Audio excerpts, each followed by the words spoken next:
Halo semuanya, di sini aku Rismo Eka Putra dan temanku Kak Nurul Khalifah akan sharing-sharing mengenai bagaimana sebuah perusahaan merekrut karyawan mereka. Apa aja sih hal yang perlu dipersiapkan dan apa aja nih hal yang perlu diperhatikan dan direncanakan. Yuk kita simak di presentasi kali ini. Check it out. Sebelum kita mulai, kenapa sih merekrut SDM itu sangat penting dan kita nggak boleh sembarangan asal ngerekrut karyawan? Karena SDM itu tuh sebagai tulang punggungnya perusahaan, sebagai penggeraknya perusahaan. Jadi kalau sampai kita salah naruh orang di perusahaan kita, itu bakal ngasih dampak buruk banget buat perusahaan kita. Bisa kasih kerugian finansial, bisa ngebuat perusahaan tidak bekerja dengan baik, dan juga bisa menjatuhkan citra perusahaan. Apalagi untuk melatih dan memecat karyawan itu juga sangat tinggi biayanya. Makanya di proses perekrutan ini harus benar-benar kita persiapkan dan kita pikirkan dengan matang. Yuk kita simak. Pertama, kita siapin dulu data-datanya. Data apa saja yang akan menunjang strategi kita dalam menentukan SDM yang tepat buat perusahaan. Nah, di sini ada namanya metrik SDM. Metrik SDM adalah merupakan kumpulan data atau angka yang mendeskripsikan bagaimana perusahaan kita bekerja. Nah, data-data tersebutlah yang kemudian kita lakukan analisa. Jadi kita bisa memahami apakah tenaga kerja kita bekerja secara efektif atau tepat atau efisien atau tidak. Dengan data-data tersebut, kita bisa melakukan penilaian lebih objektif dan lebih tepat sesuai dengan kebutuhan perusahaan. Dari banyaknya matriks data yang ada, di sini aku hanya ngebahas 6 data saja yang kira-kira akan kita pakai di presentasi kali ini. Yang pertama, ada absence rate. Absence rate itu adalah menggambarkan seberapa seringkah karyawan itu untuk hadir atau berada di dalam perusahaan atau tidak izin. Yang kedua, itu ada cost per hire, menggambarkan nilai atau berapa rupiah yang kita keluarkan untuk meng-hire satu orang karyawan. Yang ketiga, itu ada vacancy cost. Nilai ini atau hasil dari nilai ini menggambarkan seberapa besarkah biaya yang dikeluarkan untuk suatu jabatan bila kita tidak meng-hire orang untuk mengisi jabatan tersebut. Dengan kata lain, bisa saja kita memanfaatkan lembur dari karyawan yang ada atau memanfaatkan pihak luar seperti outsource. Seberapakah selisih biaya tersebut jika kita meng-hire dan menggunakan pihak lain atau pihak eksternal? Itulah nilai vacancy cost. Yang keempat, time to fill. Time to fill adalah berapa lama kita membutuhkan waktu untuk mencari karyawan untuk mengisi jabatan yang kosong. Kemudian yang kelima ada turnover cost. Seberapa besar biaya yang kita keluarin kalau kita harus memberhentikan karyawan tersebut. Mulai dari tunjangan, terus penalti atau lain hal, biaya-biaya tersebut perlu kita perhitungkan. Nah, yang keenam atau yang terakhir adalah yield ratio, perbandingan antara jumlah pelamar dengan jabatan yang tersedia. Bila jumlah pelamarnya itu sedikit terhadap suatu jabatan, maka yield ratio semakin kecil. Tapi bila jumlah pelamar itu semakin banyak pada suatu jabatan, maka jumlah yield ratio tersebut semakin besar. Setelah kita sudah memiliki data-data yang kita butuhkan, step selanjutnya adalah kita mencari tahu bagaimana cara merekrut karyawan yang baik. Bagaimanakah step-stepnya? Yuk kita bahas di slide berikutnya. Ada 3 tahap yang perlu kita lalui dalam perekrutan SDM. Yang pertama, kita perlu merencanakan dan memprediksi berapa jumlah dan posisi apa aja nih yang perlu kita isi. Terus yang kedua, kita bangun nih poolnya. Kita mau cari di manakah karyawan-karyawan tersebut, calon karyawan tersebut. Maka kita harus pilih dulu apakah kita buat iklan atau kita buat di sosial media. Itu perlu kita perhatikan dan kita pikirkan terlebih dahulu. Di langkah terakhir yaitu kita melakukan seleksi terhadap para calon karyawan di perusahaan kita. Nah, ada baiknya memang seleksi ini udah dilakuin dari tahap pendaftaran, di mana kita bisa menciptakan form-form yang memudahkan kita untuk melakukan pengecekan secara otomatis. Bisa menggunakan Excel misalnya kalau kita tidak paham artificial intelligence, atau bisa menggunakan software bantuan, sehingga setelah mendaftarkan nama dia sudah secara otomatis akan terseleksi dan proses seleksi selanjutnya akan jauh lebih mudah buat kita. Sekarang kita udah tahu nih bagaimana cara ngerekrut karyawannya. Tapi kapan sih waktu kita menggunakan teori yang udah kita pahamin ini? Ada beberapa waktu atau event yang membuat kita perlu ngerekrut karyawan. Yang pertama, di saat adanya karyawan yang resign atau karyawan yang pensiun. Sudah jelas, saat ada orang yang resign atau orang yang pensiun, maka mereka akan meninggalkan posisi yang kosong pada jabatan mereka. Sehingga kita perlu melakukan perekrutan untuk jabatan tersebut. Yang kedua, itu terdapat divisi atau sub bisnis baru. Misalnya, aku ini pengusaha kopi. Dari dulu nih aku ini kopinya beli aja langsung dari petani. Tapi saat ini aku buat divisi baru, divisi pertanian di hulunya. Maka aku perlu nih ngerekrut karyawan yang bisa ngisi divisi tersebut. Nah, yang ketiga itu saat kita membuat kantor cabang atau membuat outlet cabang. Dengan adanya cabang baru, maka kita perlu ngerekrut karyawan untuk dipekerjakan di cabang tersebut. Yang keempat, itu kebutuhan musiman. Maksudnya gimana sih? Contoh misalnya aku sebagai penjual baju, pas lebaran kan bakal rame banget ya. Makanya aku butuh nih karyawan-karyawan paruh waktu yang bisa ngisi di saat ramai saat libur lebaran. Itu contoh kebutuhan musiman. Nah, yang kelima itu peningkatan kinerja perusahaan. Misal aku pendapatannya sekarang 10 juta, aku pengen pendapatanku menjadi 20 juta. Maka kira-kira aku nih perlu nambah nih 2 orang sales untuk menjual produkku. Disitulah kita membutuhkan karyawan tambahan. Yang keenam itu kita melakukan evaluasi tenaga kerja. Mungkin bisa aja ada tenaga kerja yang bekerja tidak efektif.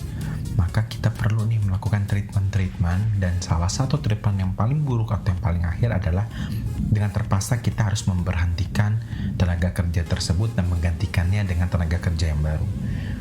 Yang terakhir adalah pemberhentian aktivitas subbisnis. Kok bisa sih pemberhentian aktivitas bisnis malah menjadi perekrutan? Ingat, perekrutan itu tidak hanya kita meng-hire orang dari luar ke dalam, tapi juga dari dalam ke posisi lainnya ada di perusahaan kita.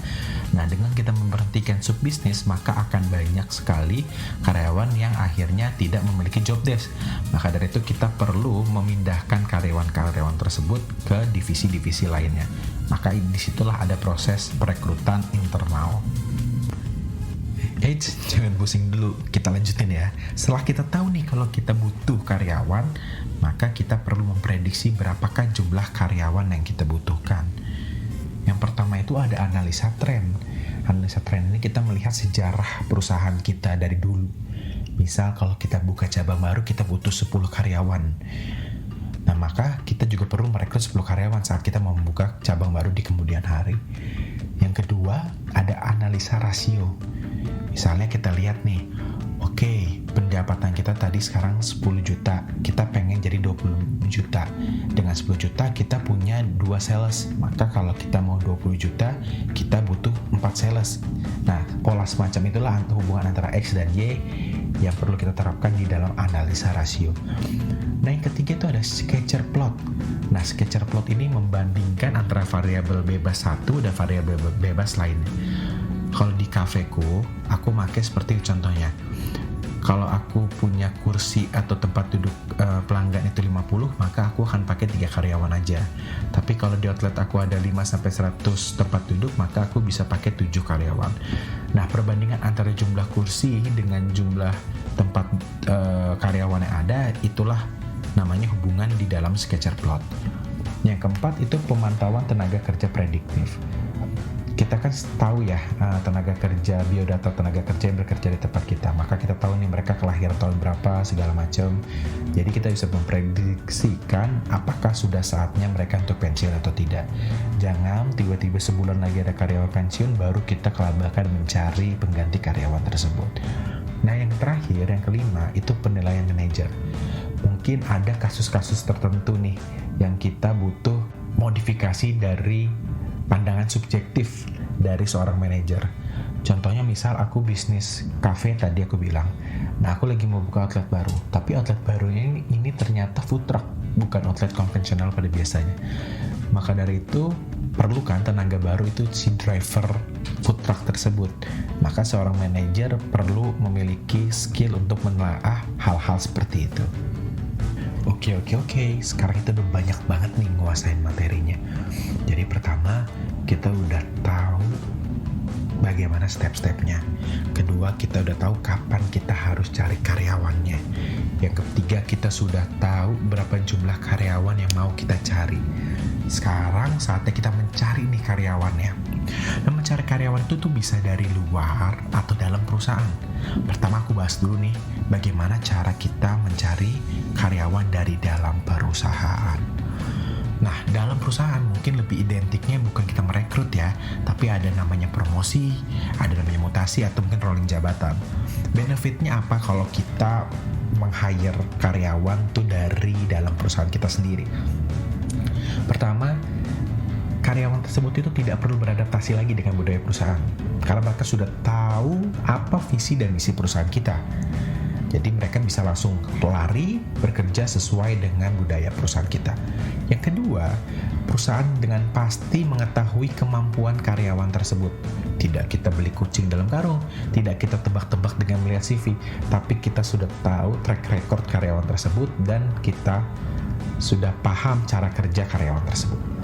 Yang ketiga, itu memberikan motivasi lebih kepada seluruh karyawan yang ada dalam perusahaan kita bahwa di perusahaan ini tuh terdapat jenjang karir.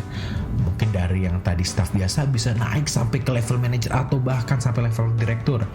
Disitulah akan terjadinya motivasi tumbuh di karyawan-karyawan kita. Ada kalanya kita tidak bisa mendapatkan karyawan tersebut dari dalam perusahaan kita. Kita perlu merekrut karyawan tersebut dari luar perusahaan. Maka dari itu Kak Nurul bakal ngejelasin bagaimana cara kita mencari calon pelamar dari luar perusahaan. Yuk Kak Nurul, dipersilakan waktunya.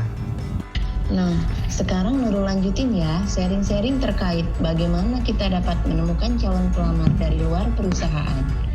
Ada 10 cara loh, yuk kita bahas satu-satu.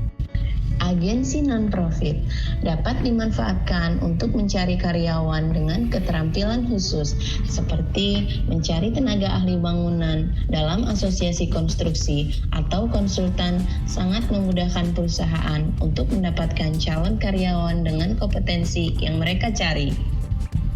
Contohnya, kita bisa mencari di asosiasi-asosiasi tenaga ahli. Proses rekrutmen outsource dan layanan perekrutan sesuai permintaan. Rekrutmen proses outsourcing or RPO adalah vendor khusus yang menangani semua atau sebagian besar kebutuhan perekrutan majikan. Sedangkan non-demand yang menyiapkan jasa yang sama akan tetapi perekrut dapat dibayar per jam atau sesuai keinginan pengguna. Magang dan perekrutan kampus. Mengirim perwakilan pemberi kerja ke kampus, perguruan tinggi untuk menyaring pelamar dan membuat kumpulan pelamar dari kelas kelulusan. Melakukan kerjasama sebagai tempat saran belajar mahasiswa secara langsung di lingkungan perusahaan. Agensi profit mengeluarkan biaya setiap bulan sesuai kesepakatan dengan agensi pencari pegawai. Kenapa kita harus pakai mereka? Yuk kita simak jawabannya. Perusahaan Anda tidak memiliki departemen sumber daya manusia sendiri dan merasa tidak dapat melakukan perekrutan dan penyaringan dengan baik. Anda harus mengisi pekerjaan dengan cepat. Ada kebutuhan yang dirasakan untuk menarik lebih banyak pelamar minoritas atau perempuan. Anda ingin menjangkau individu yang saat ini bekerja, yang mungkin merasa lebih nyaman berurusan dengan lembaga daripada dengan perusahaan pesaing. Anda ingin mengurangi waktu yang Anda curahkan untuk merekrut. Pekerjaan outsourcing dan outsourcing. Alih-alih membawa orang masuk untuk melakukan pekerjaan perusahaan, outsourcing dan outsourcing mengirim pekerjaan keluar. Outsourcing berarti memiliki vendor luar yang memasak layanan yang sebelumnya dilakukan oleh karyawan perusahaan sendiri. Outsourcing berarti memiliki vendor luar atau karyawan di luar negeri yang memasak layanan yang sebelumnya dilakukan oleh karyawan perusahaan sendiri. Perekrutan informal atau tidak secara terbuka. Perekrutan ini bisa langsung memang perusahaan menentukan atau menghubungi calon karyawan secara langsung. Atau mungkin perusahaan informasi dari mulut ke mulut melalui SDM yang ada di dalam perusahaan tersebut. Walk-in. Di sini pemberi pekerja memposting pengumuman lowongan dan permintaan rujukan di situs web, papan buletin, dan atau papan di dindingnya. Ini sering menawarkan hadiah atau penghargaan uang tunai untuk referensi yang mengarah pada perekrutan. E-recruitment dan kecerdasan buatan. Jelas bahwa banyak pelamar kerja sekarang menggunakan sistem online untuk mencari pekerjaan dan mengumpulkan informasi tentang peluang kerja di sebuah organisasi. Selain itu, organisasi sering menggunakan sistem online untuk menarik pencari kerja pasif yang saat ini sedang bekerja, tetapi diam-diam mencari peluang kerja baru yang lebih baik. Nah, itu 10 cara perusahaan dalam mencari calon kandidat pelamarnya. Sekarang, mari kita bahas yuk bagaimana perusahaan di MC Coffee melakukan perekrutan untuk karyawannya. Dan materi ini akan dilanjutin lagi nih oleh Kak Aris. Oke, makasih Kak Nurul. Nah, tadi kan Kak Nurul udah ngejelasin gimana cara kita merekrut karyawan dari luar. Nah, sekarang kita masuk nih ke contoh kasus bagaimana perusahaan DMC Coffee merekrut karyawannya. Pertama, kita perlu memprediksi dulu jumlah karyawannya.